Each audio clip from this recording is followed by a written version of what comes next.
and good morning and welcome to episode 4 of the African Aviators Webinar Series. Today we are focused on management. Thank you so much for joining us. Thank you to our panelists for joining us as well. We're going to be here for the next hour and a half, finishing with our usual interactive quiz.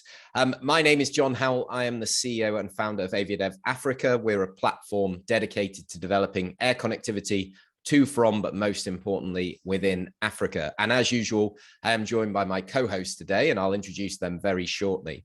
Before we start, and you saw it in the video there at the beginning, a massive thank you to our sponsors, Embraer, who are powering this series and are doing a great deal to obviously bring aviation to the next generation in Africa, and are doing really well on the continent as well and keeping it connected. So before I introduce my panelists and fellow hosts for today, I do want to run through the housekeeping quickly. So first of all, please do use the chat. I can see that that John Ochieng is already telling us where he is. So say hi on the chat. Let us know where you're dialing in from. Use the question and answers, and we'll get to those later on in the session itself. Obviously, as an attendee of a webinar, you won't have opportunity to use your audio and video, turn your camera on. So any interactions, please put them in the chat function. And as I say, I will be monitoring those as we go through the session.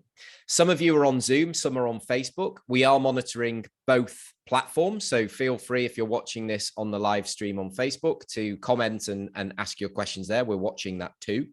So in terms of format, it's as usual. Once we've done the introductions, we will then move into the panel, and we'll be asking your questions in the panel, and then we'll open the floor for more questions and try and give you a bit of insight into careers in aviation management, and then finish, of course, with our interactive quiz as we do normally. So yeah, without further ado, let me bring my co-hosts onto the stage. So if we can first invite Derek to join us. So Derek Nesko is the founder and publisher of Airspace Africa. This is a dedicated online publication for African aviation. You should go over to that website, airspace-africa.com, and get yourself signed up for the newsletter. It's a brilliant, brilliant publication. Derek's work in media encompasses both written and broadcast. He's often seen on CNBC, many other TV shows and TV channels as well, and contributes to magazines, newspapers, and of course, AviaDev as well. Derek is also a qualified commercial pilot, and he has inspired the next generation, and he's giving back through his iFly Academy as well. So he's a very busy man, and is doing great stuff for African aviation. So good morning, Derek. How's it going? Morning, John. I'm very well, thanks. A tough week, but yeah, I'm great and ready, and I'm excited about this. It's very unique and very different. I think an area that we've not always touched upon, even in our previous work, trying to inspire and to bring through the next generation. I think it's very, very relevant and important, especially for African aviation. So I'm excited and very happy to have our esteemed panelists. We have an awesome lineup. So I'm very keen to start chatting to them as well. Thank you so much, John. Fantastic. Well, we also need to introduce our other co-pilot who's going to kick us off with a few words. So that's Chidozie Uzoezie. Of course, you all know him because, of course, he is the founder of the African Aviation Group on Facebook, where we are streaming, and that kind of brought this whole idea together, really. That particular platform boasts over 260,000 members, maybe more now, and it provides insight, education, and a real window to the world of African aviation. So it's a real pleasure to have you with us as well. Dozie is an aviation analyst. He's a prolific content creator, as you'll all know, a newspaper columnist, and an in-flight magazine contributor as well, and general av geek too. So Dozie, welcome. Good morning. How are you? Good morning from Lagos, Nigeria. I'm glad to be here again. Thank you, John, for the stellar introduction. I'm glad to be here again. This is the 4th edition of the webinar, How Time Flies When I'm Having Fun. I'm glad we are here now. Not wasting much of your time. I'm glad we are here. I want to say a very big thank you to Embraer for showing leadership and commitment to aspiring African aviators. Today we're having a very powerful, perhaps the most powerful panel so far. I don't know if you agree with me, John and Derek. I'm glad to have Sean Mendis, Dr. Eric, and Captain Sakhile from South Africa. They are all aviation experts in various fields in all over Africa. So I'm glad to have them today.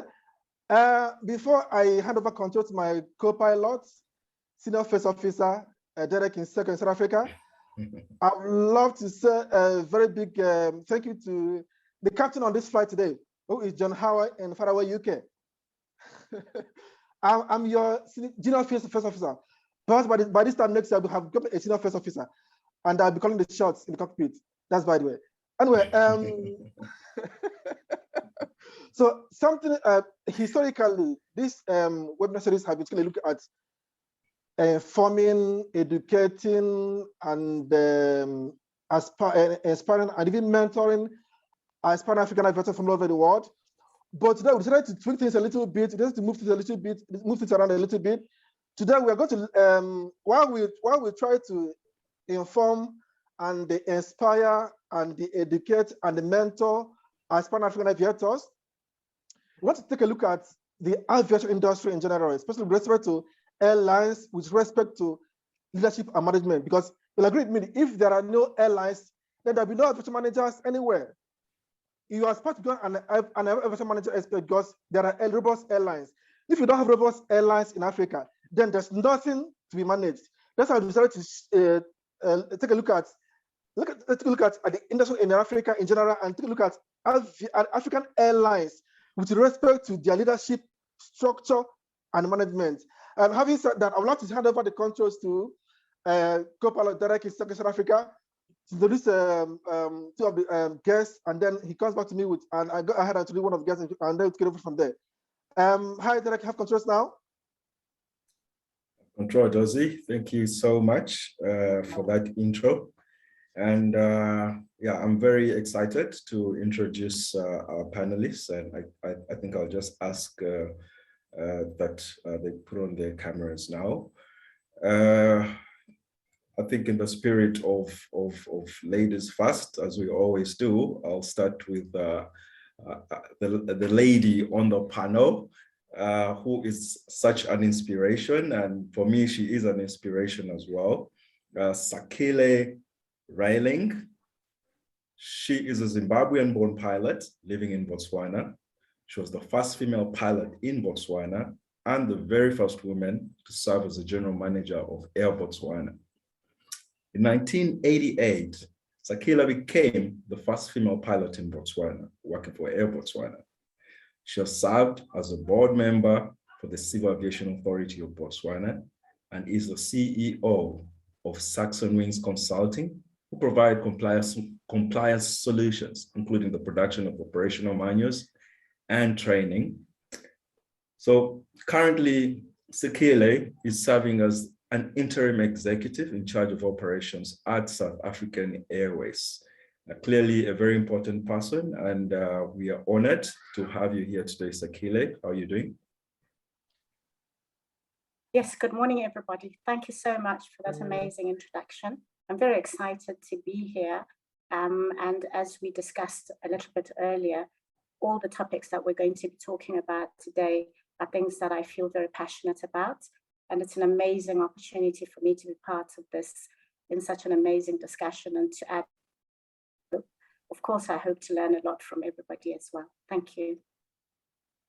Yeah, truly a great opportunity for us as well to learn from you, and for our audience to be inspired by your story as well, Sakhile. So we are honored as well. And I'd like to move on to our next panelist, Dr. Eric Njoya. Dr. Eric Njoya is a senior lecturer and course leader in air transport and economics management. He has a strong expertise in air transport and tourism impact modeling. He's written several papers on the economic impact of air transport and tourism, using, among others, computable general equilibrium models, and he's conducted several projects on air transport and tourism for various institutions, including, among others, the European Commission, the European Investment Bank, Aviation, the European Subsea Cables Association, the Korea Transport Institute. He currently serves as a deputy director of Huddersfield's Future Mobility Lab and a cluster director at the Behavioral Research Center of Huddersfield's Business School. His work has appeared in Transportation Research Part A, the Journal of Travel Research, Tourism Management, Transport Policy, the Journal of Transport Geography, among others. He's an associate editor of the Journal of Aerospace Technology and Management. Amazing stuff, Eric. Welcome to the panel. Yeah, thank you, Derek. I'm very happy to be here, to be participating in this amazing event, share my experience, learn from my brothers and sister. So and thank you very much for you guys for putting all this together, John, Derek, and Chidozie, for this great initiative. I think the aviation industry hasn't been the focus of our governments and institutions, and although this is a very dynamic sector, has a lot of potential, both social, economic, but it has been overlooked. And really happy to be here and to be able to share my experience and learn from others. Thank you. Yes, totally agree with you, Eric, on the potential of African aviation. And I think this is a very integral element of the industry that we need to put much more focus on. So I think it just highlights the importance of what we're doing here today and for the future of the entire African aviation industry. Okay, I think let's get along to our next panelist. I would like to ask my fellow host and co-pilot, Chidozie. Please, you've got the controls now. Yeah, thank you, Eric. Thank you, Derek. I have control now. The last but not least of the panelists is Sean Mendes, who you all perhaps already know very well. I would love to start by, I might have to embarrass him by saying that Sean Mendes is one of the finest, most experienced, and most passionate African aviation experts and airline executives. Sean is exceptionally knowledgeable and highly resourceful when it comes to African aviation, when it comes to aviation.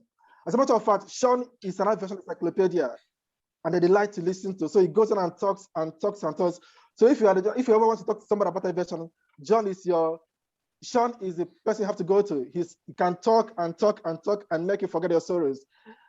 Sean has been in the industry for about 20 years.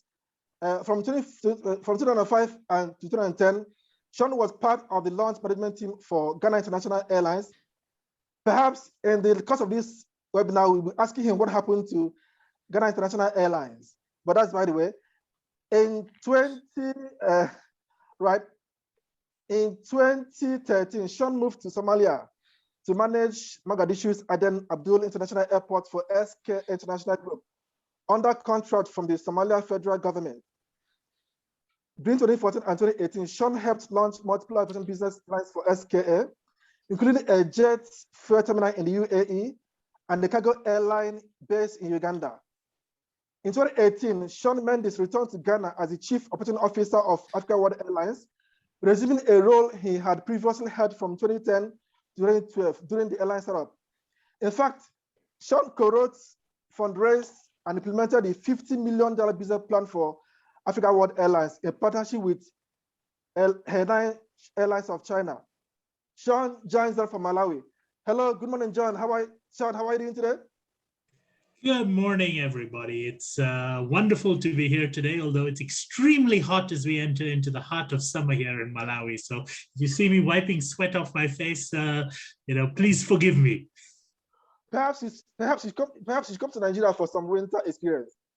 I've been enough to Nigeria, Chidozie, you know that. Please come again. With pleasure. All right, Sean, please don't go anywhere because I'd like to kick off this webinar with you. Sean, you've been in this industry for quite some time now. You've run a couple of airlines, including 3 startup airlines. You've had a lot of experience when it comes to African aviation, when it comes to management subset of this industry. Let me ask you, recently you were in African World Airline, where you turned things around for the airline for better, of course. And now, AWA is one of the best airlines in Africa, courtesy of your management expertise. Let me ask you, John, historically, African airlines tend to have short lifespan. I want to create the context because if there are no airlines, you can't have aviation airline managers. That's the truth. So let's look at the airlines first of all. Historically, African airlines have had short lifespan. In the past 2 to 3 decades, we've had about scores, perhaps 50 airlines who have come and gone. In Nigeria alone, I can count about 10 to 12 or 15 airlines, perhaps more, who have come and gone. I want to ask you, some of these airlines didn't even take off. They sell tickets for 3 months and 6 months and they're gone. They never even took off. Let me ask you, tell us, in the clearest of terms, Sean, what is it that is killing airlines in Africa? You know, if I had to pick one thing as to what kills airlines in Africa, I'm going to say they kill themselves. They come into the business without a proper understanding of what it needs to be sustainable. You know, right now I do a lot of work with potential startup airlines and so forth. And I'd say that 90% of the people who approach me saying, I want to start an airline, I have $1 million to do it. And I tell them that the best thing you can do, if you really don't already understand what starting up an airline is to take your $1 million, split it into half, set fire to half of that money, and you'll still come out 50% ahead than if you actually started the airline. And that is the reality, because there are unique challenges for airlines in Africa relative to the rest of the world. Some of these are in terms of availability of capital, the ability to utilize resources, the supply chain and logistics chains in Africa, all of which have unique challenges relative to more developed countries. And unfortunately, the people who tend to set up airlines in Africa are either people with money, but not the understanding, or people with the understanding and not the money. And when you start looking at it from that perspective, you have to find the right combination of people who have the right business plan, who have the right understanding, who have the right experience, who have the right technical skills to make the business model work, as well as the people who have the financial capital to be able to put into the airline and to be able to sit with that until that airline is able to turn the corner and make profits. As you point out, a lot of people come into it with a short term saying, oh, I will buy this plane is cheap. That's great, but that plane is going to need maintenance. That plane, you're going to need growth, you're going to need training and these sort of things. And when those bills start coming due, these people tend to just say, oh, I've sold my tickets and let's take the money and shut the airline down and start over again. And I think that's largely where it is. There's been a lack of understanding, and which brings us to the topic of today's webinar, which is the importance for formal training in education, the importance for properly trained and properly skilled aviation managers in Africa to be able to help build African aviation capacity across the continent. Right, so I have a few more questions for you, but let me go to Captain Sakhile and pick her brain on this. Hello, Captain Sakhile, can you hear me? Yes, good morning. I can hear you very well. Right, you listened to Sean a couple of minutes ago, related to the promise of African aviation, African Airlines. He mentioned stuff like the airlines kill themselves basically because they come to the sea without proper feasibility study, proper plans, and they put the wrong people in the right places, like putting the square peg in round hole or round peg in square hole. Do you agree with him? Yes, I do. I agree with everything he said. And if you were to ask me what it is that African airlines are actually getting wrong at the moment, I would have to start with that personal development program for executives, especially because I think all of us know that it doesn't come naturally. It's not something that you pick up along the way. And there are unique particular difficulties in the dynamic environment of aviation that require specific training, and they need a lot of support and a lot of mentorship and so on. And that would bring me very quickly to the next point. He spoke also about the way decisions are made about acquiring aircraft, and I agree with everything he says. They're based on a lack of understanding by and large. But it's very important to get that equipment correct, because if you don't, you're going to be trying to develop routes using the wrong equipment, especially the wrong gauge of equipment. And if you haven't taken into account all the other expenses that come with running an airline, unfortunately, it's going to be very, very difficult. Now, education is important, training is important, mentorship is important, the right equipment for the job is vital. And in addition to that, there has got to be greater degrees of collaboration between African carriers, I believe, than they currently are. There are many reasons for it. One of the ones that sort of stands out is the fact that very many are still government owned. They fly the flag, and the capacity to collaborate in a meaningful way perhaps doesn't exist. But yeah, those are the issues. Those are the three issues that I think I'd like to talk about in this particular context. There are many more things we can say, especially about the capacity of airlines to be agile and to respond timelessly, quickly, and effectively to all the changes around them. Thank you. All right, Captain Sakhile, thanks for that generous answer. But apart from perhaps wrong structures and using the wrong equipment on the right routes, specifically tell us, what are the things you think that airlines in Africa aren't getting right compared to their counterparts in Asia, Europe, and America? What are the specific things from your experience? What are the specific things that airlines in Africa aren't getting right with respect to management and leadership, especially in respect to your experience in Botswana and South Africa? Tell us, please. Yes, thank you very much. So the main thing that I think really needs to change is, as I say, the way we prepare executives to be executives for this particular field of work. That has got to change, and we have to be more deliberate as nations. I saw that in all my experiences as a CEO. You go in and you've got a strategic plan that you want to implement, and it's approved by everybody, but then sometimes the funding isn't coming through. So obviously you're not going to be able to do that, and that's going to have an impact on the success of the whole project and indeed the success of that particular airline.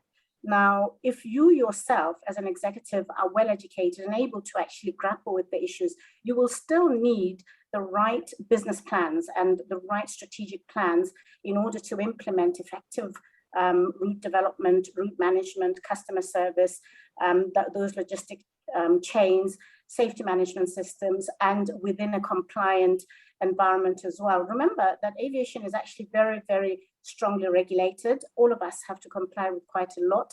The cost of compliance is a cost that actually pays off, because the more you focus on those systems, the better your own efficiencies become, generally speaking. So in all my experiences, I have found that to be the case. Now, we spoke a little bit about agility and the capacity to respond. Remember that if the shareholder happens to be a particular stakeholder who is perhaps the government, and that airline is owned 100% by the government, you're going to have to put in place processes and procedures that help you to be agile. Now, my experience in very many African countries, some of which I've worked at, others I've been there in the context of an IOSA auditor or to help out in other ways in the context of a consultant, is that that actually doesn't happen. And that slowness in getting decisions out and in actually making it possible for the airline to be agile and flexible and create competitive edges that can be implemented immediately has cost people dearly. It's cost those airlines quite a lot. Now, when it comes to the collaboration that I spoke about before, I'm thinking in terms of, if you just take the SADC region, we've got so many airlines there, and most of them, in fact, all but about 2 are making losses. And I think that the models that we have as airlines in Africa at the moment require us to go back to the drawing board and see what we can do to support each other rather than killing each other, basically, and competing for what we know is a very small market anyway. All that has to take place in the context of the safety and quality mandates as well. There are sometimes security issues, but they can be done if we collaborate, especially with development of each other, with resources that we have, and with the kind of expertise that helps with data-driven decision-making. Thank you. Right. Thank you, Captain Sakhile, for those beautiful insights. I've learned a lot from what you said. I have 1 or 2 more questions for you, but let me go back. Let me go to Dr. Eric. I'll come back to you later, but let me go to Dr. Eric now. Hello, good morning, Dr. Eric. Can you hear me? Yes, very well. I can hear you, Josie. All right. Dr. Eric, you are a senior lecturer in aviation management in Huddersfield University, UK, which is a prestigious one. Being an African who lives in the UK, I'm sure you sometimes wonder why airlines in Africa don't do as much as those in Europe.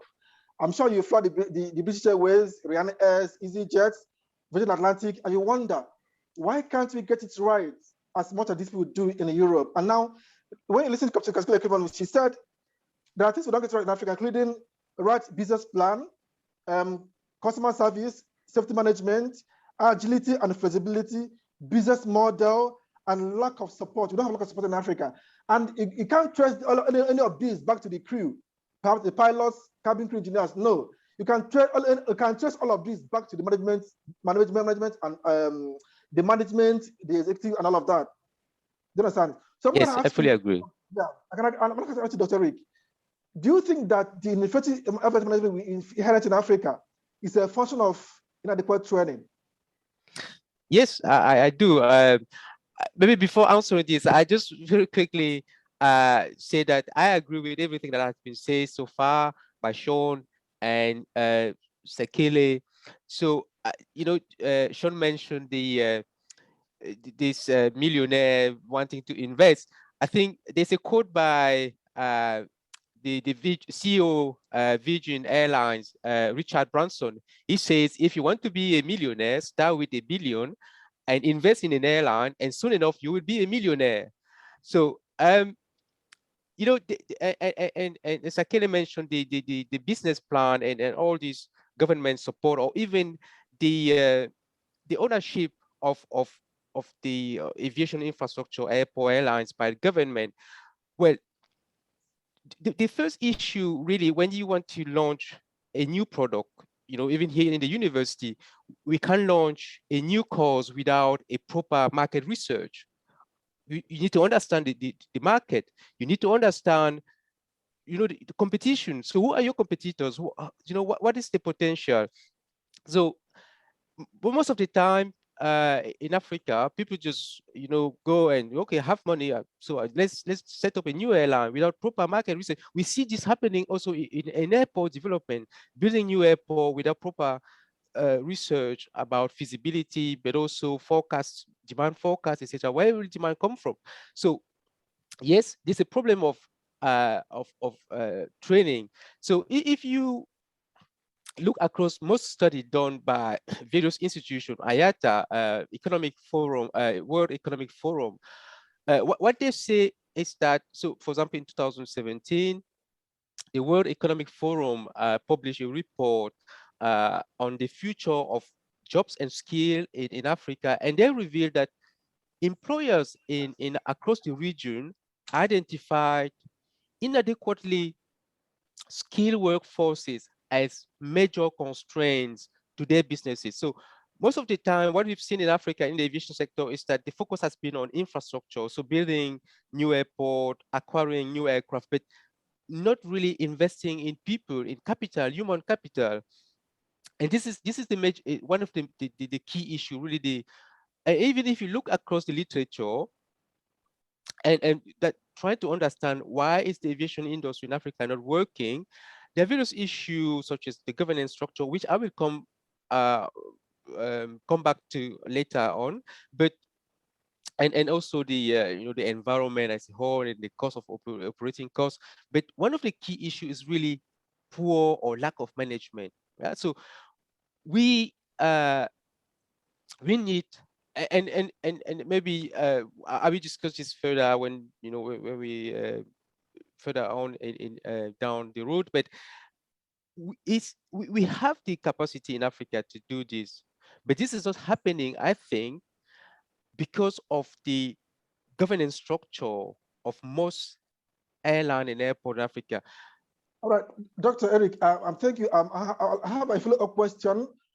You've identified a lack of adequate training as one of the problems African aviation experts face. Well, let me ask you, from your experience, from what you see in Africa all over the world, do you think Africa has the capacity to train the next generation of African aviation management experts in Africa? I think Africa has maybe the infrastructure. Yeah, so if you look across the continent, there are many business schools, there are many higher education institutions, some of which are doing very well. They are in the ranking, in the world ranking of the top university in the world, in Morocco, in South Africa, in Ghana, in Nigeria, and some country in East Africa. the Central African countries, so the Francophone country, are not doing very well in that list. But so we have very good business school in Africa, and in those business school we have management courses, right? So we have economics, management, leadership courses, but there's no course targeted to aviation manager. There's no air transport management course. There's no leadership, aviation leadership course. But why are we not offering this?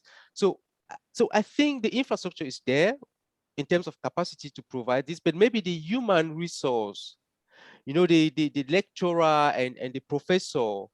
And this is where now I think partnership with institutions like ours, or even the diaspora, could be maybe one step, one approach to develop this. But I think, yes, the capacity can be created. So in terms of infrastructure, I think there's this possibility, but lack of skill. And something that I think also maybe we discuss later is retention, because even when we have trained this human capital in Africa, most of the time companies struggle to retain them. All right. Thank you, Dr. Eric. Thank you for your honest and generous answers to the questions. You've identified that lack of training is a problem to African aviation industry in general. But you also said that in Africa, you have an infrastructure, but we don't have perhaps the capacity to train. So basically, you're asking Africa as a continent to do something to be at par with their European counterparts, Asian counterparts. Is that enough to have universities or infrastructures? It's also even better to have capacity, human development capacity that will develop this aviation experts. Because if you don't have developed aviation experts, you can't have good airlines. Thank you, Dr. Eric, for that. I will soon hand over controls to Derek, but before I do, let me ask Sean Mendes one more question. Hello, Sean, are you there for me? Of course, I'm here. Right, you've told us the very many problems of African Airlines with respect to leadership and management. Please, what are the solutions? Specifically, do you think there should be a certain minimum requirement or qualification that airline executives will have or must have before being at the helm of any airline? What do you recommend, Sean? Well, I think that actually, if you look at the regulations, and I know this is true in Ghana, I know it's true in Uganda, I know it's true in Nigeria, but there actually are already regulations that govern this. They just aren't necessarily enforced objectively. And, for example, if you look in the Ghana Civil Aviation Directives, there is a specific qualification for an accountable manager, which is effectively the CEO of the airline. And that person must have a sufficient background in aviation, must have an understanding and the capacity to ensure that all operations are safely funded, and there's a whole list of these qualifications required. But it's sometimes very difficult for the Civil Aviation Authority to stand up to the multi-million-dollar former MP or governor or whatever and tell him, I'm sorry, sir, you don't meet these qualifications. You have to hire a junior to do this job for you. So I think that's part of the problem. But I'm going to go back to something which you've also said over there, which is that we lack the human capital to do this. And I think that is a very true point. But it is something that airlines, that if you want to defeat that, and if you want to actually benefit from the very skilled human capital that exists in Africa but has lacked opportunities, you need to do something about it yourself. And this is something that when we set up Africa World Airlines back in 2010, when we were starting up, we made it a very key cornerstone of our business model that we wanted to ensure that the airline was not long-term dependent on expatriates. So the goal was that our top management team would be Ghanaians who had international experience. So we looked at, in the market generally, our head of engineering was formerly with United Airlines. We said, come back to Ghana. Our first head of flight operations was flying with Saudia, and we said, come back to Ghana. Our head of HR was with Virgin Nigeria. We're like, come back to Ghana. And when we looked at it from that perspective, we were able to bring these international best practices, this international experience, and then bring it into the management team on day one. And that ensured that we also had the local knowledge, the people who were not there just on 1 year, 2 year contracts like me, but rather people who said, this is your career, this is your long-term, this is your life's work, is you're going to build this airline up. And I'm very proud of the fact that of that management team we brought in 2010, I'd say about 75% of them are still working at Africa World Airlines. And that is the very key reason for the airline's success, is that the vision and that the expertise has not been lost. It has now become institutionalized. And even on technical fronts, we did the same thing. When it came to pilots, we said we were not going to hire expatriate first officers. We hired expatriate captains. Certainly there's experience, there's training requirements and things which require you to bring in expats. But when it comes to first officers, we said we would rather invest that same extra money in hiring a Ghanaian pilot, someone who has just a CPL license, who has just an instrument rating, 250 hours. Let's hire him. Let's train him up. Let's get him to a level now where he is, well, where he's qualified. And I'm so proud of the fact that in 2012, when we hired our first ones, I remember them first coming in, the first batch of our local pilots as we launched. And then when I went back to Africa World Airlines in 2018, those same youngsters were now becoming captains. Those same youngsters were now being hired away by Emirates and things like that. And that just shows that the investment that the airline put, it may be a bit more investment up front, but in reality, that is now giving you a pipeline, that is giving you the ability to change what your airline is a short-term flash-in-the-pan airline that runs for 2-3 years with foreigners on contracts and so forth, rather into an institution which becomes a career option. And that requires you to actually take definite choices. There are hard choices to make, especially when you're a startup, but if you make the right choices, you will get the payoff in due course. Thank you, Sean Mendes. At some point, I forgot I was listening to you. You made me forget I was actually interviewing you. Thank you, Sean, for those insightful and inspiring answers to the questions. You're right. There are very many things you need to get right in African aviation, including management and all of that. With that, I'll hand over control to my co-pilot, Derek, in Circle. Derek, you have controls now? Control. Thank you, Chidozie, for that. I think we've had some amazing insights into the intricacies of what's going on in African aviation right now, and just picked up on a few things. You know, I realized that our people on the continent might not be adequately skilled on some level, but where we actually do have skilled manpower for executive level in the industry, at least from what Sean said, we are not distributing that skilled labor. We're not putting it into the places in our national airlines, in our aviation institutions, for them to execute and do a good job. We are actually putting the wrong people into these positions. And then from what Sakhile said, she alluded to the fact that we need to be very deliberate in trying to build human capital on the continent. And that really got me because I think this is just all about vision. And as Eric said, we do have the institutions, we have the infrastructure, because we have some institutions on the African continent that are on a world-class level. That means we do have the infrastructure that can build human capital. So where are we going wrong? Is it because we don't have the vision for the aviation industry? We don't realize the importance of aviation. And my question was actually going to be, who is responsible for this? But in some part, Sean actually answered my question in part. Because I understand that obviously as an industry, the industry as well, the wider industry has a part to play, and what they did at Africa World Airlines in scaling the Ghanaians was very good work. But as part of the broader aviation infrastructure, Sean, and I think I'm gonna throw this back at you. Who else is responsible because we're trying to build an African aviation industry, you're trying to build a national aviation industry, and obviously you should have a vision for your aviation sector, and it's not just about the airline alone. So also at grassroots level, and I'm thinking about the work that we're doing right now, yeah, could it also be that we've not pushed the interest into this side of the aviation sector as well? Are we not doing enough work to get people to look at aviation or these specific aviation fields or the executive positions, and for them to work their way towards them? What do you think, Sean?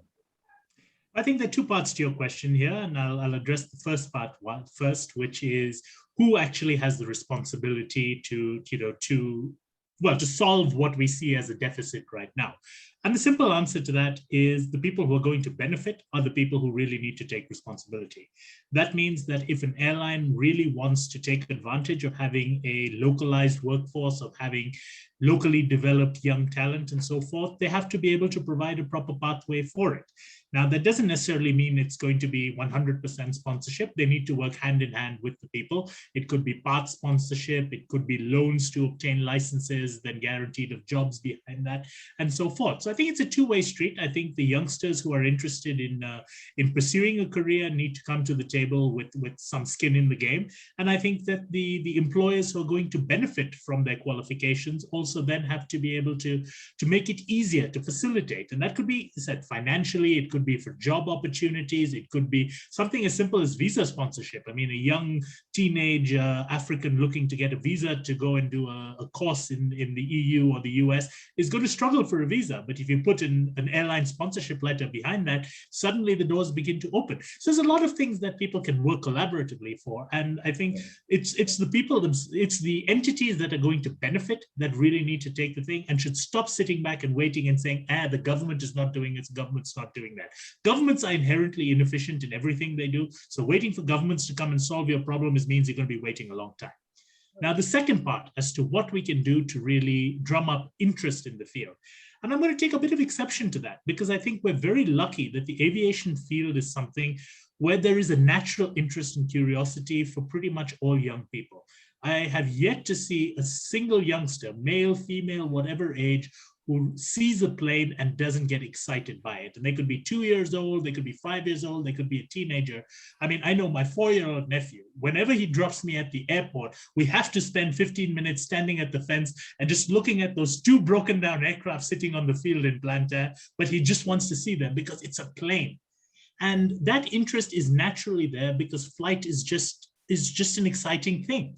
What we need to do is to be able to translate that interest into an understanding, into developing that curiosity into something more, into something concrete. And I think that is where, webinars like this, programs like you run, Derek, programs like John runs, educational outreach like things which the universities do in terms of telling people that, look, you're interested in planes, these are the different options that are available for a career with planes. If you are mechanically inclined, you can become an engineer that designs planes or fixes planes or maintains them or whatever else.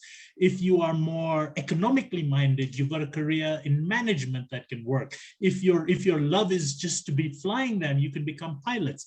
And understanding at I won't say a young age, but definitely by the time they're in their teens, by the time they're making their career choices, to know that this is a career option for me, and this is what I need to do. I need to achieve these subjects. I need to be able to, to have a grounding in physics, a grounding in mathematics, a grounding in whatever area your chosen discipline leads you to. And understand that. Now, not everybody is going to be successful, and that's true in every kind of field. I mean, for every child who says, I want to be a pilot, maybe 10% of them actually ever get behind the controls of a plane, and maybe 5% of that actually wind up being a commercial airline captain. But that's not to mean that because there is such a low rate of success that we should discourage people from doing that. And I think, maybe this is I won't even say an African parent thing. It's the same thing in China. It's the same thing in India. It's a developing country thing where parents want to push their children into careers that are more safe, like doctor, engineer, lawyer kind of things. And maybe the airline side, due to a lack of understanding, which is such the key thing, that once a parent understands that there are options, the skills you gain from learning how to fly, from understanding aviation management are still transferable. If you're not successful in that field, are transferable to other fields within aviation, are transferable outside the industry as well. And again, I'm going on a bit more, but I'll just share this for the benefit of some of the people watching it. I did my undergrad studies in aerospace engineering in the US. And when I reached my senior year, I looked at our senior project and I genuinely asked myself, do I really want to spend my entire career designing planes and doing this MATLAB and number crunching and everything else? It was something that I had an aptitude for in all my aptitude tests. It was something that I was in a top university to do, but it wasn't something that I was happy with. So I made the decision then. I was lucky to have very supportive parents and to have the opportunities to switch my focus to aviation management. And so I went and did an aviation management course. I realized my aptitude is much more for this. And the rest is history. I've been able to build a relatively successful career in aviation management in that respect. And I think that's so critical. Understand what you want to do. Understand you could be wrong with your first choice, but don't give up on your dreams. Continue to pursue it, but have an understanding of what you're pursuing and what skills you need to have to achieve it. Yeah, thank you, Sean. And actually, that is very, very empowering. And thank you so much for those words. And I think it actually leads me to my next question. You've obviously been very successful with the work that you've done on executive level. You've worked for more than one company, and you've given us some insight on how the change came about, or where the turning point was. And for the benefit as well of the young people who will be watching this, and I'm sure there could be someone seated there looking at SAA and this, maybe they want to be the next CEO of the SAA KQ group, this thing. Is there a way to map your way to that endpoint? Like, is there something specific that you had to do? Are there any practical steps that one can take? Even just besides going to the university and doing your aviation management degree, what comes next? Is from your own experience, what is the journey like? Or were you lucky in some places? Did you have a specific plan? How did you become so successful with your executive journey? Honest answer, I think definitely luck has something to do with it, but I think it's more critical is actually seizing opportunities. You create your own luck by your work ethic, by your enthusiasm, and by your skills. And when I was finishing when I was in college, I volunteered for an internship with a group that was working on the TWA bankruptcy. So that was in 2001. And I got to know the people over there. I didn't get paid one penny, but I did work. I was number crunching, looking at financials over here, analyzing fleet and things like that. And the people got to know me, and they got to see, this kid. And I was a kid. I was in my just past 20 back then, and they got to know me. So when I was actually finishing my aviation management course, the head of that group, who was Ralph Atkin, the founder of SkyWest Airlines in the US, was working with the government of Ghana at the time on a project to restructure Ghana Airways. And he was looking for someone who he could trust and someone who he knew who could start working on that. So while I was still in university, I said, okay, great. And again, not being paid or anything, but I went out there and I showed them that I had an understanding of the market and so forth. So when it came to the end of 2004 and they needed someone to go onto the ground in Ghana to start the startup of the new Ghana International Airlines, I volunteered. And that was where I got into African aviation. It was partly luck, but I think it was also a case of every time there was an opportunity, I ensured that I was visible for that opportunity. I approached the right people with the right proposal, with the right skill set, with the right enthusiasm. It was, it was very difficult. When I first moved into Accra, it was my first time in Ghana, and I landed on the ground there. There were two of us with a few local partners on it, and we had to build everything from scratch. But the challenges and what you learn from doing that, whether it may be, some of these may be financially successful, some may not be, but the experience you gain and the contacts you gain and the visibility you gain if you have the right work ethic, if you have the right skills, that is invaluable. So, that is my personal story. Everybody else may not be able to have those same opportunities, but everybody will have some opportunity. And how you grab that opportunity and how you're able to actually put yourself forward. If there's a group of people meeting someone at a seminar, make sure that you're seen, ask the right questions, go up there, talk to the person, make sure your name is out there, because one day you may be in front of that person for an interview and that person will say, you know what, I remember you. And that will never go wrong in your life. Don't be a doormat. Push yourself forward, go out there and make sure that you are seen and that your skills are visible. That is the biggest secret for success, not just in aviation, but in any industry. Brilliant, brilliant. I think I've taken a lot from that, even just for myself. Make sure your skills are visible. This is so extremely important. And I mean, it's just by skills, it's not just your university degree. There's so much, it could be your communication skills, it could be whatever, So put your skills out there, and let the world appreciate them. I fully agree. And let me also add one thing. When it comes to university degrees and so forth, that may be something you need just as a qualification to get in the door. But I promise you, when it comes down to if there are 3 people with university degrees who are being interviewed for a position, it is not the person with the highest marks who's going to get it. It is the person who comes across best in the interview, the person who has the best soft skills and the best experience and hard skills. Your university degree is just the grounding for it, which is why it's important to have that understanding. But your university degree is not going to be what drives your career forward. Your work ethic and your own skills are what is actually going to lead to your success or failure in your career in aviation. Fully agree with that, Sean. And I'm just gonna take the camera away from you for a little bit and speak to Sakhile. Hi, Sakhile.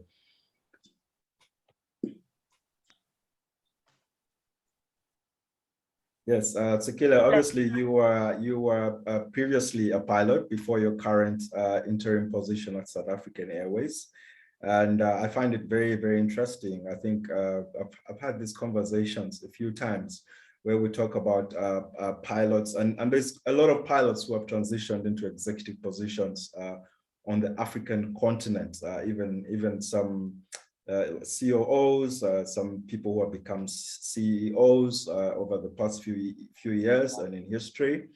And for you, why did you transition? Why did you move from being and we're currently in a global pandemic.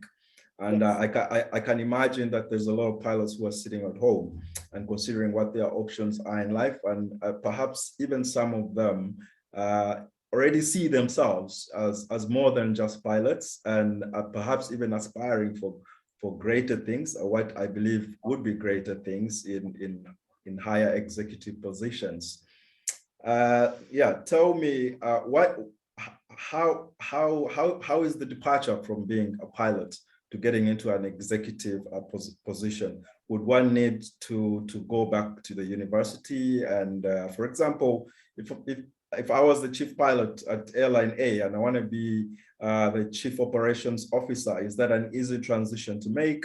Pilots adequately skilled for the boardroom? There's also an argument that pilots do not make great managers. I've had that before as well, though we do have some great aviation CEOs in the world who were previously pilots. What are your thoughts on that? Yeah, okay, so for me, it was a very deliberate process. I did get to the stage where I had got command, I was a captain, I became a training captain, I became an examiner, and I really wanted to be part of the policy making platform in terms of actually making sure that that particular airline that I was working for at the time took a different trajectory from where it was when I made that decision. And you're quite right, nothing that has gone on before prepares you for the management aspect at strategic level. You are going to have to do quite a lot of work. Now, it was not difficult in the sense that although there is a lot of work to do, to learn how to be a manager, to go on that MBA course and to take short courses to assist you. It is very much an individual decision, but then I'm okay with that because I firmly believe that individual development is as much an individual responsibility as it is perhaps a company responsibility. And I funded all my training. I funded all my future development, as it were, on the way to wanting to go into management and add value to policy. What I can tell you, though, is that it's not true that technical people cannot transition from those platforms and become effective managers. It is simply a matter of taking what they already know and putting it in a different context so that they can continue to add value. For example, I can share with you that being a pilot taught me how to stay within particular regulations, how to stay within particular envelopes, how to be compliant as far as the safety mandate is concerned, and how to think in systems. You have to understand your aeroplane, as you know yourself, in order to operate it effectively and within the limitations that the manufacturer has published. So that already puts your mind in a very good place for you to transition and start to making decisions with a more strategic focus. That is the main difference, by the way. It is the level of decision making. Whereas before, everything that you were doing was sort of like a project with a finite beginning, a finite end, and measurable milestones and so on. It's a flight and you've got a very small team to manage compared to managing an airline, for example. Suddenly, you're going to find yourself preparing yourself to use those same skills to make decisions at a more strategic level and with longer term focus, longer term impact, and perhaps with greater resources being deployed for implementation. Now, what I like the most is that being a pilot taught me how to think logically. And it taught me, as I say, how to manage systems, how to manage teams. The teams grew into bigger teams as I progressed. But in particular, it taught me how to prepare literally for as much as I can. In fact, I would like to stress that. It really clarified the essential requirement for preparation for everything. I think somebody once said that by failing to prepare, you are preparing to fail. And I think it's very, very true. It really doesn't matter how much embedded knowledge you have if you're not going to assess each particular situation and put that skill to use for that specific day, that specific situation, monitor the outcome, review if you have to, and keep doing that. Eventually, the experience will come. But the embedded knowledge, the technically embedded knowledge will come in very, very handy because no matter what you're looking at, you are able to relate it to a three-dimensional process that you already know very well. Thank you. Thank you so much, Sakhile. That is a great insight. Bodes well for the some of the more technically qualified people who are perhaps looking upwards. You were the first female pilot in Botswana. You were the first female to be a general manager at Air Botswana. Now, to me, that is indicative of the demographic challenges that we have in the aviation industry, because I believe aviation did not start in Botswana in 1988. So, yeah, there is something in there. Tell me what, and especially because we definitely do have some female people who will be watching this, and I think it's extremely important to inspire more females to get into these fields.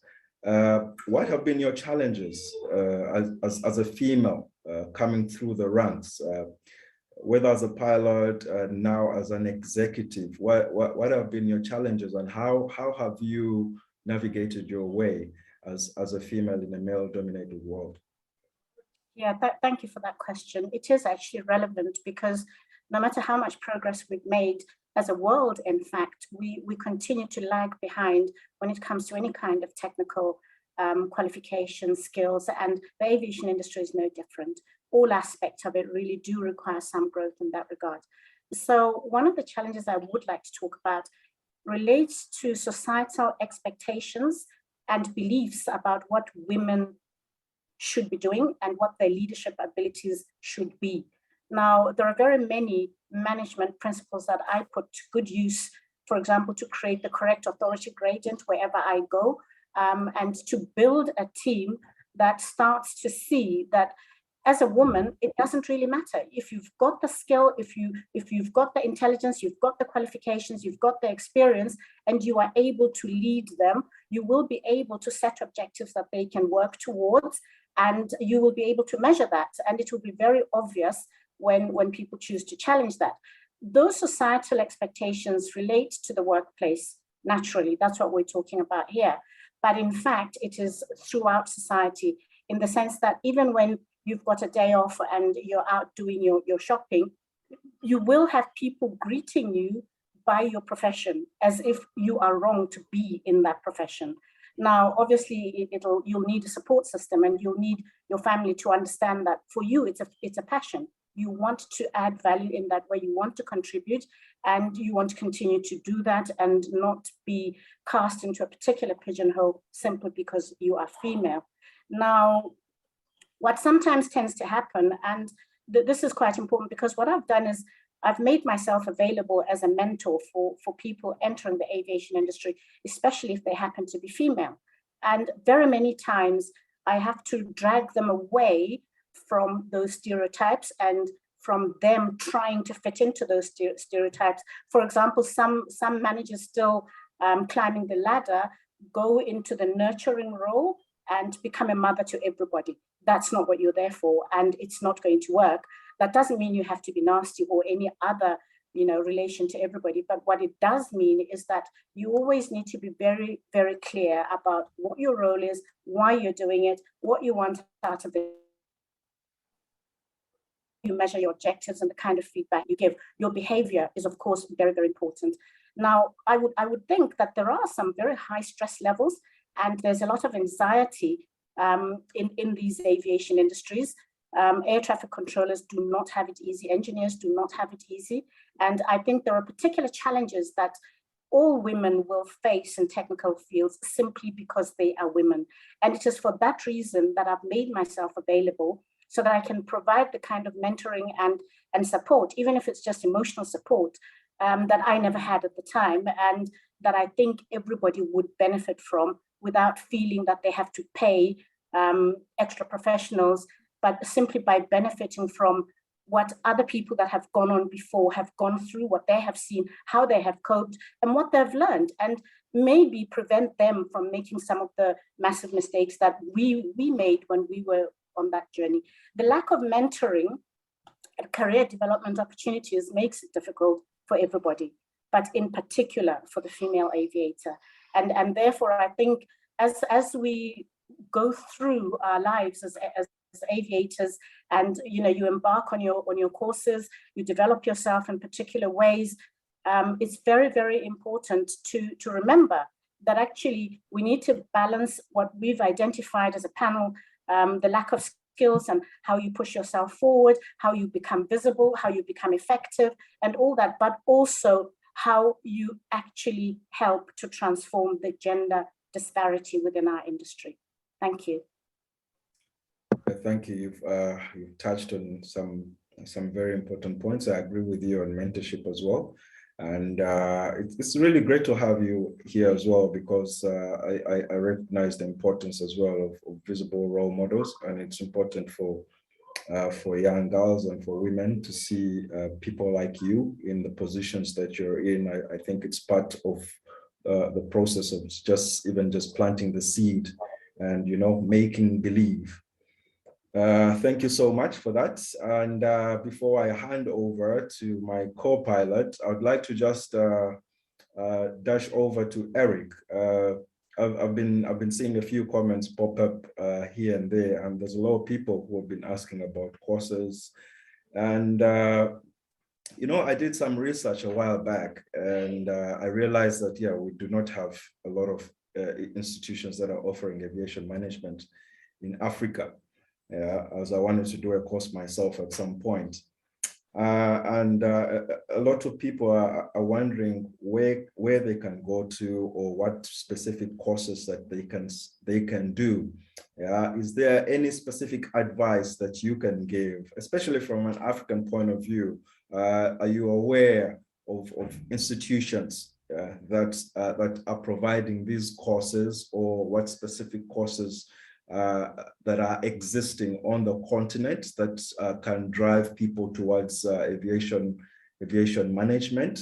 Do we have such on the continent that you know about? And another thing I wanted to ask you as well with regards to that, because this is aviation, everything is expensive, and this happens to be Africa as well, and affordability is an issue. With some of these institutions, and perhaps even where you're seated right now, are there opportunities for Africans who are looking to get into these courses as well, even where you're seated in Huddersfield? And is there financial help at hand? Yeah, thank you for this question, Derek. So I'll start by saying that I'm not aware of any institution in Africa that offer air transport management courses. I do know that AFRA has some courses on leadership in aviation in Africa, but it's very expensive. IATA might provide some courses as well, but most of the courses I know of are based here in the UK or in Singapore or other part of the world. So, and for courses in the UK, we have courses such as aviation and tourism management. So you can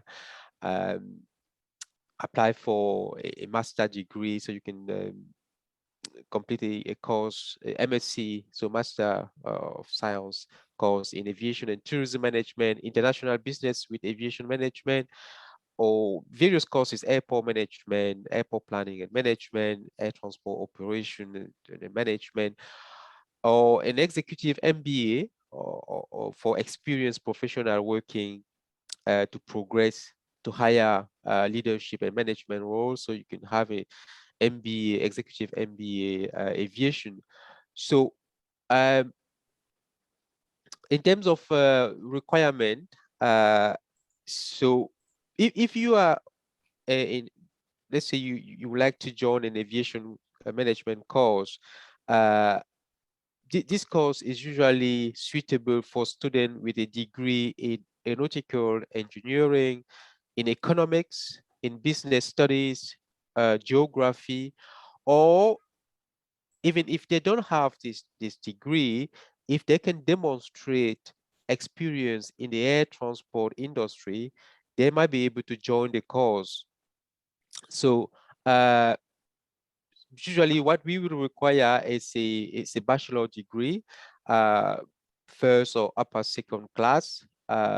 Sometimes it's for students from developing country, it is very difficult to find the equivalency in terms of first and second. So having a bachelor degree or equivalent is usually sufficient to join the course.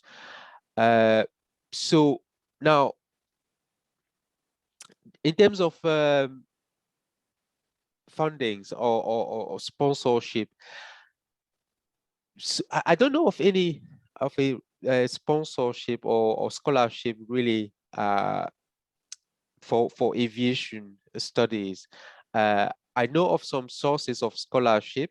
So basically, in our university, for example, if you join the university and you do your bachelor with us, you can get the so-called vice chancellor scholarship or fee waiver. So you can progress into master, well, usually master by research, and with a support from the university. So you don't pay any fees, tuition fees. But I know that the World Bank, so maybe I can put this in the chat. So there are some some institutions that offer scholarship for students in sub-Saharan Africa. So sub-Saharan Africa, sub-Saharan African student wanting to study abroad, they get a full scholarship. So this is really for students from sub-Saharan Africa. So the World Bank also has some program, and I think one of the institution also, I don't know, the German, so DAAD, so it's called German. So let me just find the name very quickly. So it's the so the first one I mentioned. So the Join Japan and World Bank Graduate Scholarship Program. So I can put this in the chat for those who are interested in. Yes, please do. Yes. So and then so so there's another program called the Bid Trust, and this program offer scholarship for postgraduate studies or research to students from Malawi, Zambia, and Zimbabwe. Then the German Ministry of Higher Education, they have a specific division that also work with developing country and provide funding to study at postgraduate level study in Germany. So this is basically in Germany. So these are some of the funding I know of, but there aren't many fundings. So usually I would recommend that you go online, you go Google and look for scholarship for student Africans, student from Africa. So you would see the list of sources available. Okay, thank you. Yeah, I think some of your answers, even the lack of them in some instances, just shows where we're really lacking and where we need to focus, which is a bit of a shame for the African continent. We need to build that human capital development pipeline, which doesn't exist. We can't have flying schools in every corner and not be preparing for these people to be led. Who's going to lead them and who's going to direct the industry, who's going to take the industry to the next level from the top. It's very unfortunate, and I hope that situation changes in the near future. Yeah, I think time is really running. I did have quite a number of questions, even for Sean over there, but I think Chidozie might have a few things to say right now before we head into the quiz. I don't know. John, are we getting into the quiz now? Yeah, we got two options up to Dozie. We can ask a couple more questions and then start the quiz, or we can do the quiz and then catch up after. Let's quickly ask a couple of questions to the panelists. Yeah. Couple of minutes. Hey, Sean Mendes, good afternoon again. Hello, Sean, can you hear me? I muted myself by mistake, yes. Right, it's fine. Welcome back to the program. Right, Sean, you've been in this industry for about 20 years. You know what works and what doesn't work. There's something that personally I don't understand which goes on in the industry, especially in Africa, and that's the issue of structure. Some airlines in Africa don't have the appropriate leadership structure and corporate identity. In fact, most airlines in Africa are owned by families. You have a scenario where you have the father is the chairman, the wife is the CEO, and the first son is the MD, and they have cabin crew from their village and all of that. So I want to pick your brain on this. What's your opinion on the idea of families owning and running airlines? What do you think about that, Sean?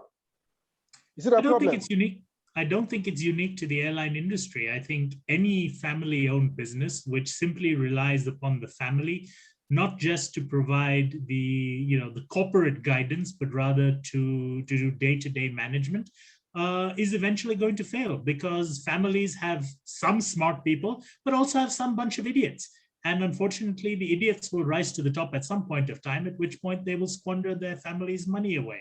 And as I said, that's not just in aviation, it's true in cement, it's true in glass blowing, or whatever industry you have. So if a family is going to rely entirely upon themselves for technical expertise as well as for strategic expertise, they will eventually fail. It's just a matter of when rather than if.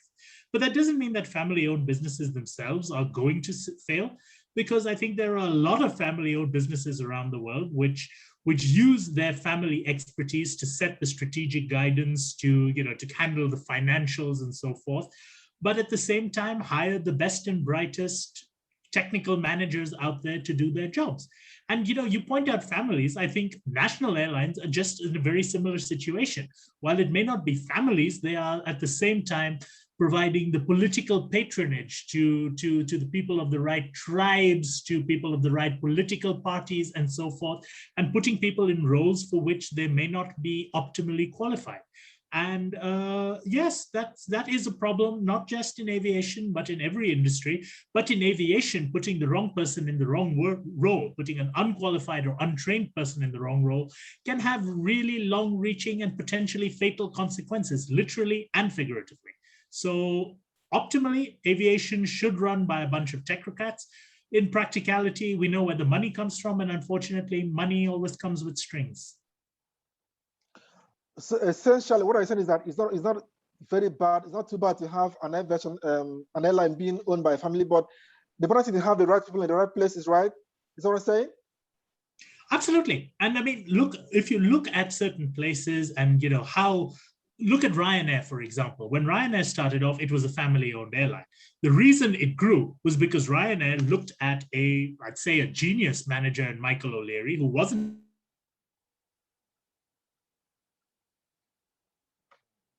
in this airline, and make it into many billions of dollars.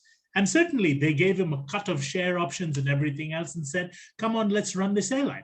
And by doing that, the Ryan family went from having a small airline with 3 planes now to having a humongous airline with 700. And Michael O'Leary, who got the opportunity, was an outsider to the family, but now he's the one who's guided it to success. So a family-owned airline which understands that we are here to provide the guidance, we're here to provide the corporate structure, we're here to provide the financing, and to take a bulk of the profits. But we have to let the right qualified technical people, the right the man, you may be the best cement maker in the world, but you don't know how to fly a plane. And the moment you make yourself a captain, you're no better than Kim Jong-il in North Korea, where he pretends to be everything. All right, thank you, Sean, for the insight. I really learned something from that. Okay, let me go to. Sorry, you want to add something? Yeah. Just to add to this, I think I mentioned earlier the governance structure of most aviation infrastructure in Africa, airline, airport, air traffic control. For example, in most part of the world, what we've seen in recent years have been the privatization of the industry. So airline, airport. So there's no issue with owning an airport, but the issue is with the management. So even though a government would own an airport, an airline, it's always good to outsource the management to the private sector, because they bring in the expertise, they bring in the business mindset, because the government usually is objective is about maximizing jobs, maximizing welfare, social welfare, but not really maximizing profit. But if you are in a competitive environment and you want to survive, you need to be able to generate revenue to cover your costs, to at least break even.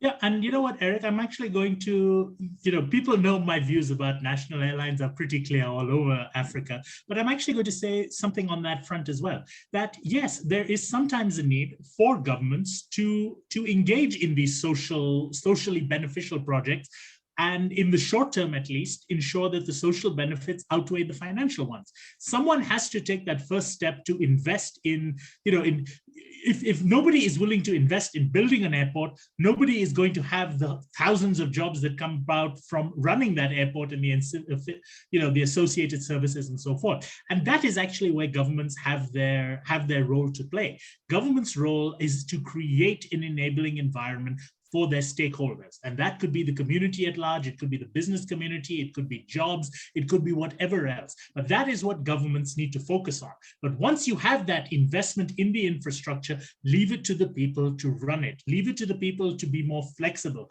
Because when governments try to run things or dictate how things should be run, disaster ensues. There has not been a single government-run airline. There have been government-owned airlines. In fact, even in Africa, Ethiopian is government-owned, but it's not government-run. And there's not been the case of a single government-run airline in the world, in history, which has been successful. African governments need to look at that and realize it is not going to change. You are not going to be the unicorn that becomes the first ever government-run airline to be successful. Kalas, you are done for if you start making that. All right, thank you, Sean. We don't have any more time. Time is not Friday now. So let me quickly go to Captain Sakhile for her input on the next question. Hello, Captain Sakhile. Hello, Captain Sakhile. Can you hear me? Yes, sir, I can hear you. Go ahead. Sorry about that. All right. I can see a few of our guests asking questions about cadet programs. So let me ask you this question anyway. Several airlines in Africa and outside Africa have cadet programs for pilots and the engineers. Let me ask you, in addition to what individual airlines may be doing, is AFRA doing anything to mentor the next generation of African airline executives? Yes. How is AFRA helping? Sorry, say that again, the last bit again. Sorry, how is AFRA helping to mentor the next generation of African executives? Okay, so I like the question because the cadet program, as you say, is intended for pilots, to some extent engineers, air traffic controllers, and highly technical aspects of the aviation industry. But we don't seem to have something similar in that level of detail for people to be developed into aviation managers. What AFRA has done is to give African aviators a platform on which they can actually access some courses at a cost. But the courses that they've put together will go a long way towards addressing some of the skills shortages that we spoke about earlier. And what I like is that not only are the courses available, but in some instances, they've been able to assist people that have gone through particular courses to collaborate with others that are already in the industry so that they can get the kind of experience, background, and support that they need. It is one thing to get book learning for any aspect of this work. It is something completely different to get the necessary experience that you want. And it may not be possible in your own environment to immediately access that kind of experience. So what they've been able to do is to put us in contact with each other and help us to collaborate, even to the point where we can share that kind of resource distribution, if you will, so that people who've done particular courses need a little bit of exposure are able to do that through AFRA. We find that very useful because it helps us to achieve the objective of increasing the skills base. Sean put it very, very nicely about, making sure that you have the right skills and don't employ people into particular positions unless they are in fact equipped for those positions. And I think the kind of courses and the kind of exposure that they've been able to put in front of us has gone some way towards addressing those issues. Of course, you asked me a direct question about AFRA, and I don't want to sound as if I'm selling them or in any way promoting them, because there are other institutions that have also got courses that assist in this particular regard. I put the IATA link on the chat for you, and anyone can access that. Again, it is at a cost, and I'm not sure what happens after people have got the basic training and whether any further work is done to create the kind of experience opportunities that are so sadly required. Thank you. All right, thank you, Captain Sakhile, for the beautiful answer to the question. Please, let me go to Dr. Eddie for one last question before we hand over controls to Captain John. Dr. Eddie, can you hear me? Yes, please. Yes, I can. All right. Let me ask you this question. Most of these management courses are perhaps designed with Europeans and Americans and nations in mind. I want to ask, and they're usually very expensive. And priced in dollars. Let me ask you, do you know of in your school, for instance, is there any program of sort that is designed with Africans in mind? And is it kind of a subvention available to Africa? Because This is a price in dollars than out of the reach of an average African. A lot of us want to become management experts, including Derek Nseko and I now. Perhaps I want to become the next CEO of Nigeria Air or Air Nigeria. I don't know what it's called, but a lot of us are interested in aviation management now. Are there any courses designed with Africans in mind? Well, this is a very good question. Actually, I'm at the moment I'm pushing in my university for a course designed for African aviators, like leadership in aviation management in Africa. Well, one of the key issue here is cost.